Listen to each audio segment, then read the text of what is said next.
좀 미스테리한 건데 입추는 매년 2월 2일에서 5일 사이에 들어요. 이거 양력입니다. 우리가 생각할 때는 우리 전통 문화는 전부 음력 아닙니까? 아닙니다. 양력을 쓰는 문화들이 있어요. 그리고 저게 예전에 설이었었던 거예요. 양력이 설이었었던 거예요. 굉장히 재밌죠. 안녕하세요.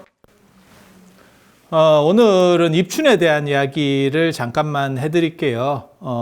입춘이 굉장히 좀 재밌는 부분입니다. 이게 동지 입춘 해가지고 동아시아 전통과 관련해서 아주 특징적인 그런 부분들이거든요. 그래서 흔히 이제 얘기할 때 12월 연말이 돼서 1월 1일이 되면 뭐 띠가 바뀌었네, 어쩌네 이런 얘기들을 하는데 실제로 띠가 바뀌는 거는 입춘 때 바뀌는 거예요. 정확하게 입춘 시에 띠가 바뀌는 겁니다. 그래서 입춘 날 태어나서도 입춘 시가 안 돼서 태어났으면 그 전년 띠가 되는 거고, 그 다음에 입춘 시가 돼서 태어나면 이제 그 띠가 되는 거고, 그래서 이 띠 개념하고 나이 개념하고 이런 것들이 다 조금씩 달라요. 그래서 이런 문제들이 왜 벌어지는지를 개략적으로 말씀을 해드릴게요. 그러니까 지금 기준으로는 보통 이제 1월 1일이 우리가 기준이잖아요. 1월 1일이 그렇게 해서 뭐 1월 3일이나 이런 때 시무식도 하고 뭐 이렇게 해서 첫 해가 시작되는 거고, 그 다음에 구정이라고 그래서 음력설을 기점으로 끊는 거고, 음력설하고 양력설은 아시다시피 왜 나뉘는지는 아시잖아요. 예전에는 태음력을 썼었고 달을 중심으로 해서 농사를 했으니까, 그래서 달 중심의 구조를 정하다 보니까 태음력에서는 음력을 써서 이제 음력 양력이라는 말이 그거잖아요. 태음력과 태양력 이렇게. 그래서 농사 중심에 우리가 음력을 쓰다가 그 다음에 지금은 태양 중심을 쓰다 보니까 음력 양력이 나뉘는 거고, 그런데 이게 이런 두 가지 룰만 있었던 게 아니고 고대 룰들이 여러 가지가 있었던 거예요. 제가 그런 얘기 하거든요. 진법 체계라고 하는 것도 지금은 십진법으로 전부 일반화되어 있지만 예전에는 동네마다 진법 체계가 다 달랐어요. 그래서 메소포타미아에서 나온 게 7진법, 그 다음에 60진법, 그런 게 나중에 구약으로 들어가서 뭐 7일 만에, 6일 만에 천지 창조하고 7일째 쉬었다라고 하는 개념이 나오는 거고, 이 7진법이 생각보다 페르시아 쪽, 그러니까 중동 쪽에서 널리 퍼져 있었어요. 그래서 서북인도 쪽까지 7진법이 퍼져 있었기 때문에 아미타불 관련된 서방 극락세계에 관련된 얘기 보면 뭐 7보지, 7공덕수, 7일 동안 연부를 하고 뭐 이렇게 해서 7자 들어가는 것들이 굉장히 많이 나옵니다. 그래서 그런 식 기준들이 있고, 부처님 당시에는, 부처님 동네에는 사진법을 썼기 때문에 사성제 8정도, 12연기, 뭐 16대국, 84,000이라고 하는 전부 사배수로 움직이는 구조들이 나오는 거고요. 중국은 오진법, 이진법과 오진법을 썼어요. 그걸 음양오행이라고 하는 거고, 음양이 이진법이고 오행이 오진법이고, 우리나라는 전통적으로 삼진법을 썼습니다. 그래서 삼세판이라고 하는 게 지금까지도 한국인이 제일 좋아하는 숫자가 3. 그래서 삼위태백으로 흥백, 우사, 운사, 환웅이 그렇게 이제 거느리고 내려오는 거고, 환인, 환웅, 당군 360가지 일을 거느리고 뭐 이렇게 관장하고 뭐 이렇게 전부 삼진법에 3숫자가 나오는 거고, 그렇게 진법 체계들이 다 다양하고, 그 다음에 태양과 관련해서는 황도 12궁이라고 해서 12진법을 썼었고, 그래서 오늘날에는 사실 십진법으로 거의 다 통일이 되어 있는데 지금도 그 예전 진법 체계들이 남아 있어서, 참고로 말씀드리면 십진법으로 통일되는 거는 기원 전후예요. 기원 전후. 그리고 영의 발견이라고 하는 게 인도에서 처음 발견돼서 아라비아 사람들이 많이 썼기 때문에 아라비아 숫자가 되는 거고, 지금. 그래서 기원 전후에 지금 십진법이라고 하는 문화들이 일반화되기 시작하는 거고, 지금 거의 십진법이 잠았지만 실제로 예전 문화들이 남아 있어서 1시간은 시계로 보면 12시간 60초라고 하는, 그러니까 60진법 부분도 있고 그 다음에 12진법도 나오는 거고, 그리고 우리나라 이제 대표적인 12진법은 띠 관련된 걸로 해서 12진법이 지금 남아 있는 거. 그래서 여러 가지가 있습니다. 그리고 현재 진법과만 관련해서는 십진법이 거의 압도적인 걸 차지하고 있는데, 그 흔적으로 지금 남아있는 게 12시 60초 같은 60진법, 12진법의 체계들이 지금도 남아있는 구조들이 있는 거고, 그래서 하나가 주류가 되고 나머지들이 잔재로 남아있는 그런 양상이라고 보시면 되고, 해가 바뀌는 것도 마찬가지예요. 한 해가 바뀐다고 하는 개념도 지금은 음력설이나 양력설을 기점으로 해서 해가 바뀐다는 거는 누구든지 인지를 할 수 있지만 예전에는 달랐다는 거예요, 그게. 그래서 주나라 때는 11월에, 저쪽에 보시면 주나라 때는 11월에 해가 바뀌어요. 그리고 설날이 언제냐면 지난번에도 잠깐 얘기를 했었던 동지가 설날이었던 거예요. 동지를 기점으로. 중국에 이제 하은주라고 고대 3대 시대라고 하는 게 있어요. 그래서 주나라는 분명히 동지를 기점으로 바꾼 게 맞아요. 동지를 기점으로 바꾼 게 맞아요. 그런데 은나라가 12월을 기점으로 했다 하는데 그게 맞는지 안 맞는지 저도 정확하게 잘 모르겠습니다. 그리고 하나라가 11월을, 이게 지금 하나씩 빼는 거거든요. 하은주를 역으로 11, 12, 1 이런 식으로다가 지금 빼가는 거거든요. 거꾸로. 근데 저 설이 당나라 때 이제 공영달이라고 하는 사람이 춘추정의라고 하는 책에서 저 주장을 펴고 있는데, 당나라 때만 해도 이미 당사주라고 하는 개념이 있어요. 12진법하고 10진법이 섞이면서 12진법은 자축인묘 진사오미 신유술회가 동아시아에 가장 많이 널리 알려져 있는 12진법 체계인 거고, 그 다음에 10진법 체계로서 우리가 전통적으로 제일 많이 쓰는 게 가벌병정 무기경신임계. 여기 이걸 10간이라고 하죠. 10간, 그 다음에 12지. 요거를 곱해가지고 순서상을 뽑으면 뭐가 나오냐면 60갑자가 나옵니다. 당나라라고 하는 나라가 이미 벌써 세계제국이었었고 여러 가지 문화들이 막 섞여 있었어요. 그래서 그때 만들어지는 게 60갑자에 해당하는, 지금 그러니까 사주 같은 경우가 사실은 당나라 때 처음 만들어진다고 보시면 돼요. 그러니까 우리 생각할 때는 사주는 연원이 굉장히 깊은 거 아닙니까? 그렇게까지 연원이 깊은 거 아닙니다. 그리고 12진법이라고 하는 그 자축인묘 진사오미 신유술에도 이게 동아시아 전통 문화는 아니에요. 이게 이입된 문화입니다. 그래서 제가 늘상 말씀드릴 때 자라고 쓰고 쥐라고 읽는다. 자가 쥐 뜻이 되는 게, 우리는 쥐 서자예요. 그러니까 서생원 뭐 이렇게 하듯이 서자를 쓰는데 자를 쓰고 쥐라고 하는 거는 사실은 그게 음역하는 겁니다. 예전에 음역 뭐 이런 개념이었을 거예요. 그러니까 외래적인 요소들에다가 투영시키는 겁니다. 투영시키는 거. 그래서 축도 그게 소의 뜻이 아니고 원래는 소우자, 우리가 우유 하듯이 우리가 우유라고 부르지 축유라고 부르지는 않잖아요. 그 다음에 자축인 할 때 인이 호랑이라고 얘기하지만 실제로 인이 호랑이는 아니죠. 호랑이는 범호 이렇게 우리가 쓰는 거죠. 그러니까 이게 외래문화예요. 외래문화. 그래서 외래문화가 들어왔을 때 그것을 음역할 때도 있고, 그 다음에 그거를 의역하는 과정에서도 단어가 만들어질 때가 있어요. 그러니까 불교적인 얘기를 잠깐만 하면, 이게 참선할 때 선자인데, 이 선자가 언뜻 생각할 때는 저건 고요할 선자 이렇게 우리가 생각하는데, 중국 전통 한문으로는 저거는 털을 닦는다라고 하는 뜻이에요. 그러니까 고요하다라는 뜻이 없습니다. 그러니까 명상이라는 의미는 없어요. 저거는 음역된 글자입니다. 디아나, 자나라고 하는 명상이라는 말, 그러니까 참선이라고 하는 말을 음역한 거예요. 그거를 선나로 음역을 했어. 선나로 음역을 하고,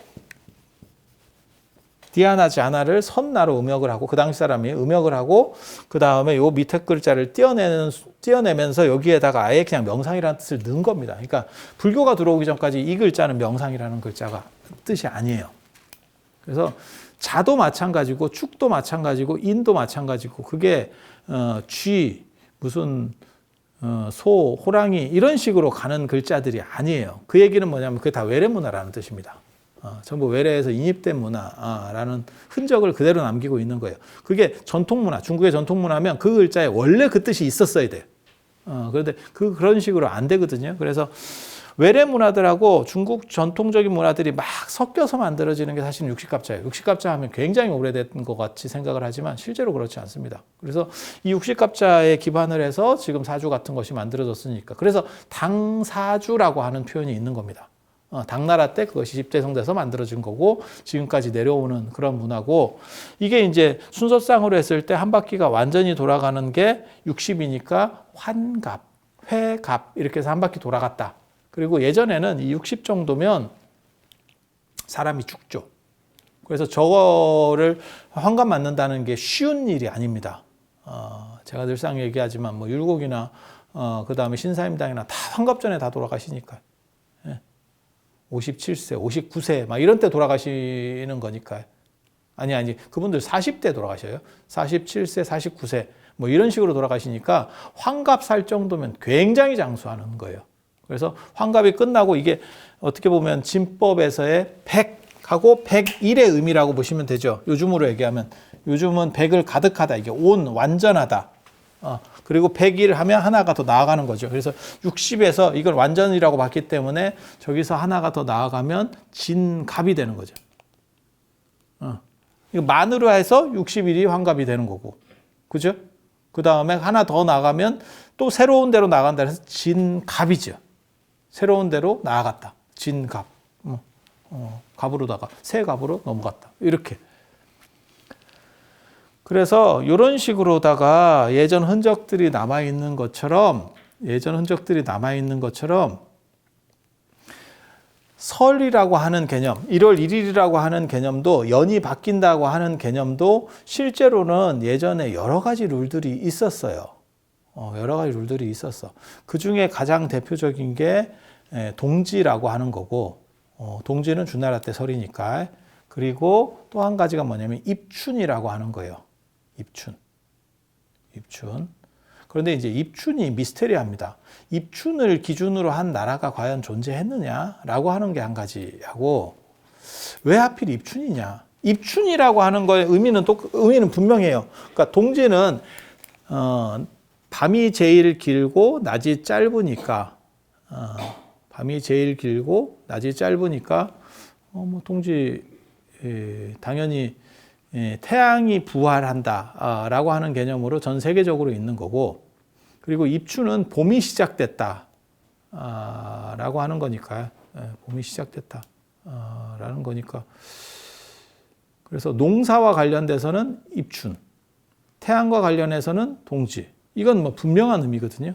누가 생각해도 굉장히 분명하고, 그리고 이게 둘 다 아주 미스테리한 건데, 이거 양력입니다. 그래서 동지는 매년 12월 21일에서 23일 안에 들고 입춘은 매년 2월 2일에서 5일 사이에 들어요.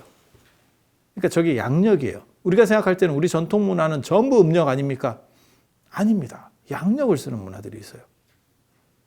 그리고 저게 예전에 설이었었던 거야. 양력이 설이었었던 거야. 굉장히 재밌죠.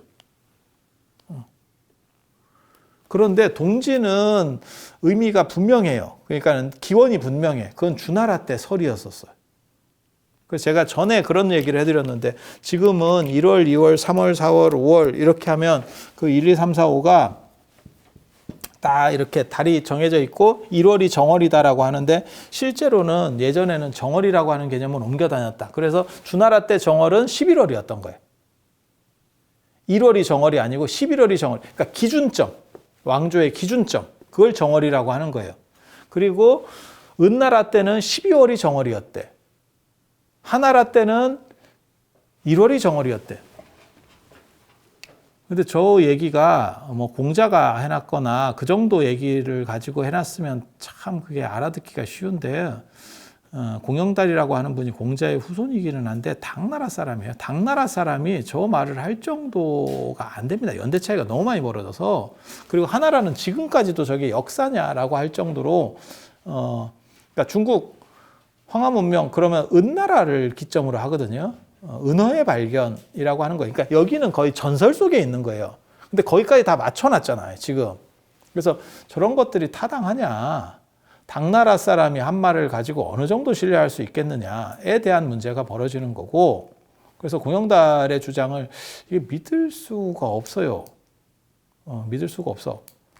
그래서 입춘이 왜 사실은 띠를 결정한다라고 하는 거는 분명히 해를 바뀌는 설이라는 의미거든요. 이게 분명히 설이라는 의미야.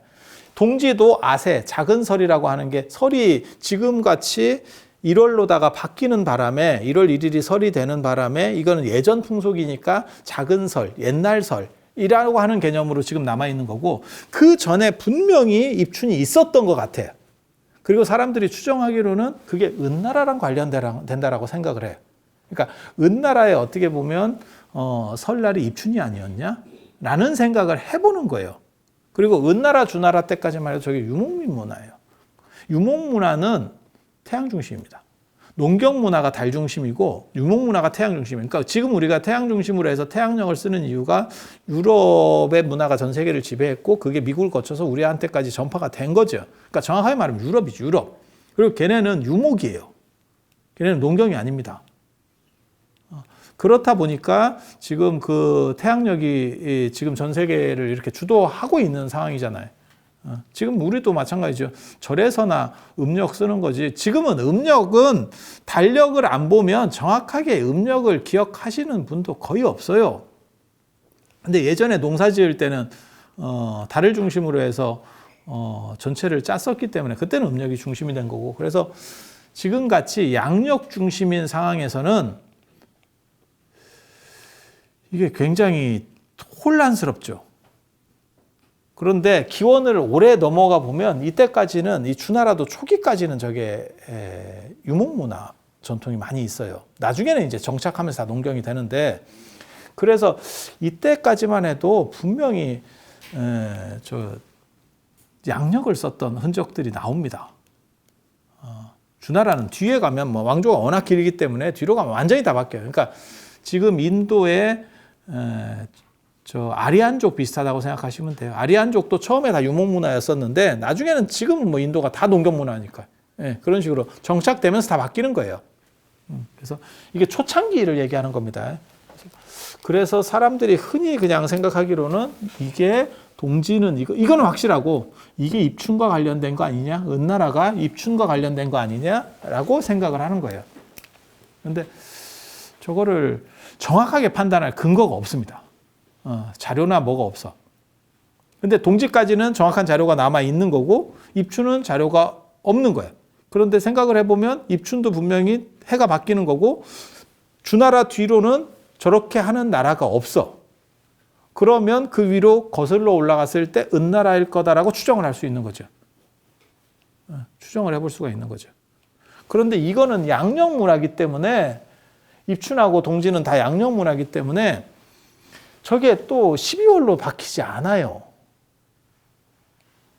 그러니까 동지는 특별하지 않으면 11월에 드는데 입춘은 12월에 안 듭니다. 안 들 때도 있어요. 대부분은 12월에 드는데 안 들 때도 있어요. 그래서 이런 식으로 정하는 공영달의 설도 저거는 그냥 끼워 맞추기입니다. 후대 사람이 편의주의적으로 끼워 맞춘 거예요. 그래서 저거는 이제 12벽계설이라고 하는 한나라 때 사람들의 설이 나온 뒤에야 저게 가능한 주장이에요. 사실은 주역을 좀 공부를 해보면. 그래서 그냥 지금 현재 추정 정도로는 이거는 주나라께 확실하고 이거는 은나라랑 관련될 거다. 그래서 은나라 때 기준점이 지금까지 남아서 띠를 바꾼다라고 하는 개념이 있는 거고 그리고 12지라고 하는 게 지금 글자적으로는 의미가 안 맞지만 12지가 사용된 게 은나라 쪽에서도 보이는 게 있어요. 지금 우리가 생각하는 12지하고 약간 달라요. 이게 12지가 패턴이 여러 가지가 있습니다. 그 기원은 황도 12궁이에요. 그거는 뭐 100%입니다. 그리고 유목민들은 황도 12궁에 대해서 정확하게 인지해요. 황도를 잘 봐야 길을 찾아갈 수 있기 때문에. 그래서 지금도 서양에서 그 별점할 때 양력으로 하고 그 다음에 황도 12궁에 맞춰서 뭐 물고기 자리, 뭐 천칭 자리, 뭐 이런 식으로 나가는 게 지금도 남아 있는 거고. 그래서 농경 문화가 아니고 유목 문화가 발전했을 때 이 12지 개념이 있었던 것 같아요. 그리고 은나라랑 관련해서도 그게 조금씩 보이는 부분이 있어요. 그러니까 지금 12지하고 똑같은 12지는 아니지만 그런 패턴들은 있어. 그런 패턴은 있어. 그래서 양력과 12지라고 하는 저런 개념들, 저런 개념이 입춘하고 관련된다라는 생각을 해요. 근데 입춘이 또 되게 재밌는 게 저거는 농사하고 관련된 부분이 강하거든요. 그래서 과연 유목문화의 정당성이 얼마나 입춘이 가질 수 있느냐에 대한 것도 사실은 생각을 해봐야 돼요. 그래서 이게 입춘이 가장 복잡합니다. 단 입춘을 기점으로 띠를 바꾸기 때문에 12지라고 하는 그런 식의 개념들, 그게 완전한 똑같은 개념은 지금 우리가 생각하는 거하고 똑같은 개념은 아니지만 띠가 바뀐다라고 하는 개념은 아마 은나라와 관련될 거다라는 정도. 그리고 입춘이 되면 봄이 시작되니까 유목에서는 봄을 파종으로 안 보고 어떻게 보면 뭐 풀 자라는 걸로 봤을 수도 있고요. 근데 그러다 보니까 이제 입춘첩이라고 하는 걸 붙입니다. 입춘첩이라고 하는 건 뭐냐면 여러분 다 아실 거예요. 이렇게 대문 같은데 이렇게 양쪽으로 붙이는 거거든요. 입춘대길, 입춘이 돼서 크게 길하니까 건양다경, 양이 확립되고, 동지는 양이 시작되는 거고 입춘은 양이 확립되는 거예요. 양이 확립되는 거. 한겨울에 꽃망울은 맺히는 거고 꽃이 이렇게 무릇무릇 나오는 거는 입춘이라고 생각하시면 돼요. 그래서 건양이라고 하는 건 양이 세워졌고 확립됐고, 그렇게 확립될 때 다경, 경사스러운 일이 많았으면 좋겠다. 그러니까 꽃길만 걸었으면 좋겠다. 그게 이제 입춘대길의 어떤 의미죠. 그러니까 문에다가 세화를 붙이거나 안 그러면 이런 글씨를 쓰는 풍속은 굉장히 재밌어요. 동지 때도 그게 어떤 설이라고 하는 개념, 시작이라고 하는 개념이 있으니까 팥죽을 뿌려서 나쁜 것들을 물리치고 좋은 것만 받겠다라고 하는 게 있고, 설이 되면, 음력설이 되면 거기다가 새화, 호랑이 같은 그림을 그릴 때도 있고, 용이나 호 이렇게 글씨를 써서 문에다가 붙일 때도 있어요. 양쪽에. 그렇게 해서 글씨로 할 때도 있고 그림으로 할 때도 있고, 그렇게 해서 나쁜 것들이 못 들어오게 한다 라고 하는 개념이 있고, 입춘 때도 내나 입춘대길 건양다경을 붙여서 좋은 기운이 북돋아서 좋게 잘 돼서 나쁜 일은 없고 좋은 일만 많이 생겼으면 좋겠다라고 하는 걸 하는 거예요. 그러니까 세 가지가 똑같은 설 명절이에요. 설 명절. 그러니까 우리는 세 종류의 설이 존재하고 있는 거예요. 음력설, 그 다음에 동지, 입춘. 그리고 동지하고 입춘은 양력이기 때문에 입춘이 설 앞에 드는 경우도 있고 설 뒤에 드는 경우도 있고, 이게 음력설 기준으로 해서 왔다 갔다 합니다. 그래서 제가 그런 얘기 하거든요. 우리나라가 실제로는 1년에 5번 이제 기준이 바뀐다. 신년 되면 정동진에 가서 뭐 기도를, 야 그거 매년 뜨는 태양이야. 그리고 그거 유사일에로 떠왔다. 유사일에로.